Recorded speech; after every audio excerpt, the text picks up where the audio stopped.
Add and edit a listing in the Navica MLS. Let's go ahead and get started.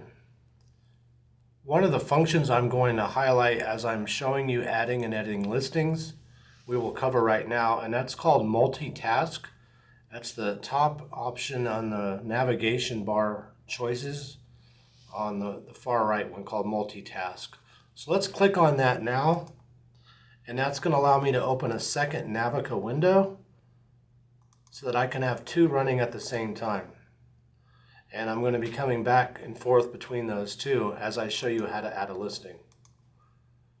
So to start off, we're going to click Add Listing in the top navigation bar. It's going to give us three different ways to add a listing.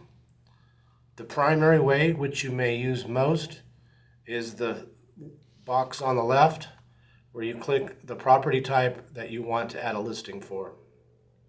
Before we start and do that, let's cover the other ones. If there's a comp sale that you're wanting to add in here for statistical purposes, or if it's something sold that you want to throw in here that maybe you necessarily weren't the listing agent on, you can add that in here immediately as a comp close sale as like non-MLS statistical, so that you won't get the credit as the sale. You can also add a listing from tax. The tax program we use at Permian Basin is called CRS Tax Data, which pulls from data compiled from the Central Appraisal Districts and Public Record. You can definitely add a listing from tax. It's going to make you add the address and some information to look up that property or parcel or lot, and then you can choose that to add that information to jumpstart your listing. It'll give you things like the legal, the lot acres, and the address. Not a lot, but it is some that you can to jumpstart on your listing. But let's go back to the add listing page, and we're going to cover adding residential. This is the main page for adding a listing. There are fields that are required that are there in the light colored green, and then there's some fields that aren't required. The fields will often be a drop-down menu to pick the choice. Sometimes it's going to make you type in that value. Places like the city are going to have a predefined list of cities that you can choose from in the list, as well as the street name. If you find upon the entry of that listing that your street name is missing, or your school district is missing, or even your subdivision, you can reach out to us, the staff at Permian Basin, and we can add that in there for you. Some of the fields are yes or no. Moving further down the list in our features, we can see that a lot of these are not in green, so they aren't required. Just want to emphasize here, you don't have to enter all of the listing in order to submit it in the MLS. You can just put the required fields. But to make this property searchable for the different types of buyers working with our agents in Permian Basin, we would encourage you, when you can, to put all that information in there, including things like the heat, cooling, or water heater type. For example, let's just look at tankless water heater. So let's say this property does have a tankless water heater. I've checked the box. Great. That'll be highlighted on the listing. And now if an agent goes to search for their buyer, a property that has the tankless water heater, they will find it in the search. If I don't check tankless, then it will not show up in that search. Let's cover the remarks really quick. There's directions and agent remarks, special instruction, and public remarks. The directions and the public remarks go out to the public on portal sites like Realtor.com or Zillow. When putting comments in the directions or public remarks, please refrain from entering personal or company information like names, emails, phone numbers, or websites. that could potentially pick up a notice from Navica at Permian Basin to give a notice to remove that information.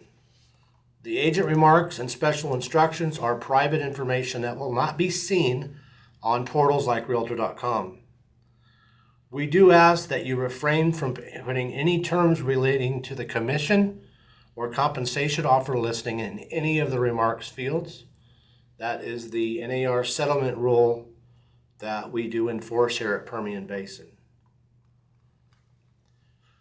Let's talk about one of the fields. It's going to ask you the MLS zone. What if you don't know the zone? And that is why I'm going to go back up to that second window we opened up before under multitask. So here under this separate Navica, I'm going to show you resources at the top there in the navigation bar. And let's talk about the Forms tab really quick.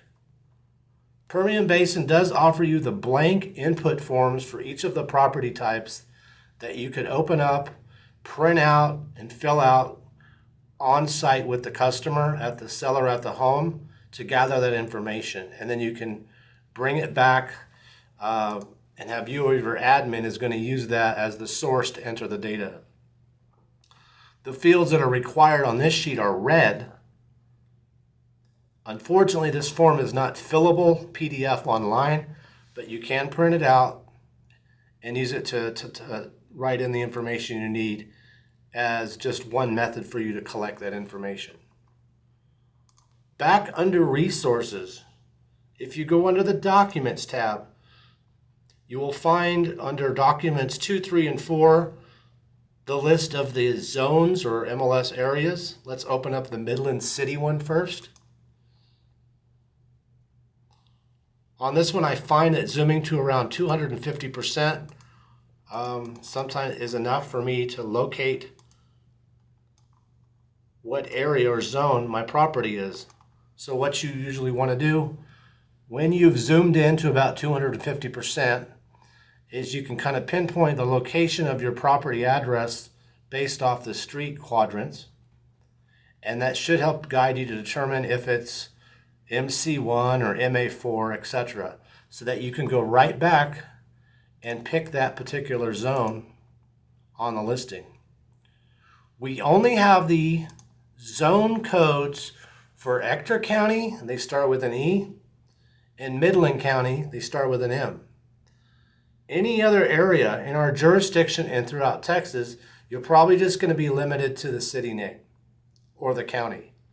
So we can see for Howard County, if we're listing something in Big Spring, we don't have a Big Spring zone. You just pick Howard County and you're done.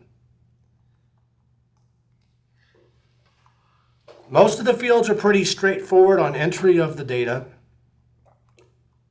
And we do have some little helpful icons that you can hover your mouse over that will tell you a little bit more information about what that field means. If there's something on here on the input fields you don't know, feel free to call the local staff here or email us and we'll be happy to explain what that field means. But most of them should be fairly straightforward. Through the progress you make on adding a listing, you can just start with the address, and at that point you can save it as a partial. In the upper right corner of the input page, we see save as a partial, and then we could come back to that and finish it later. If it's completed, we can hit submit. In the next video, we're going to talk about adding documents, virtual tours, and photos, but we would suggest that you add those documents and photos and tours before you submit it. Because once it's active, within 30 minutes, it's going to be visible on those online search portals, and we just want to have you have a nice fresh listing with all the photos there. But you can save as a partial. To access your partial later, you're going to go back to My Listings and look up your partials in the system. Keep in mind when you save it as a partial, the list price and the list date. If you put the list date or price in today and save it as a partial and come back a few days from now, maybe you've talked with your seller and decided to go with a different list price, and maybe it still has that original date you put in. so that when you do finally submit it, it might have the wrong price, and it might have the listing date a couple of days prior. At that point, you're no longer able to edit the date or list price once it's active, the original list price, and you'll have to work with staff to have us correct that. So what I would suggest as a tip is don't put the list price in or the listing date and save it as a partial. And those should be the last two fields that you would enter when you submit it, because it will prompt you to enter them in now as a reminder so that you can control the accuracy on that going in. Just helps for like on a weekend, on a Sunday evening, you put a listing in and you didn't realize the list date was 3 days prior and you list it Saturday with 3 days on market. Then you have to wait till Monday for staff to be here to help you fix it. So don't put the price or list date in until the day you're ready to go active. Let's talk about now editing a listing. You can access your listings that you want to edit two different ways, and I'm going to click the Home button at the top of the navigation bar and show you where to edit your listings. You can click the My Listings button at the top of the navigation bar, and you also have a dashboard pod on your homepage called My Listings to quickly access that or your inventory. So if you go to My Listings, you should find it in there. If you don't see it, make sure you have the appropriate status. So if I'm looking for an under contract listing right now, I might not see it because I only have active and active contingent selected. So I'd want to highlight those other 3 under contract statuses and click Get Inventory, and it should show it there. I don't have a listing to edit, so I'm just going to show you an example from a random property in the system just to show you what is available on the menu.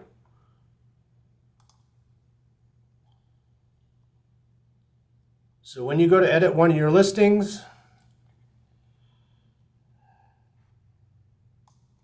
you should see an Edit Listing button there if you found that property from a search or found it from My Listings menu. When you click the Edit Listing button, this pop-up window shows you all the options you can do to edit that listing. The first section is changing the status. You will see all of those statuses in here except for delete. That's a staff option only. Under General Listing Maintenance is where you'll go to change the listing if you want to change some of the information on the data fields or remarks. You can also edit virtual tours. Repositioning on the map is good in case the listing mapped it in the wrong location. You can also add your open house dates here. In the next video, we're going to talk more about photo maintenance, uploading documents on the listing. When you add your listing, I would suggest that you pull it up in the search and look at it, the detail method, just to make sure everything is accurate on there, and if you don't need to go back and make any changes. That's going to conclude this video. In the next series, we're going to talk about adding documents and photos. Thank you so much for watching.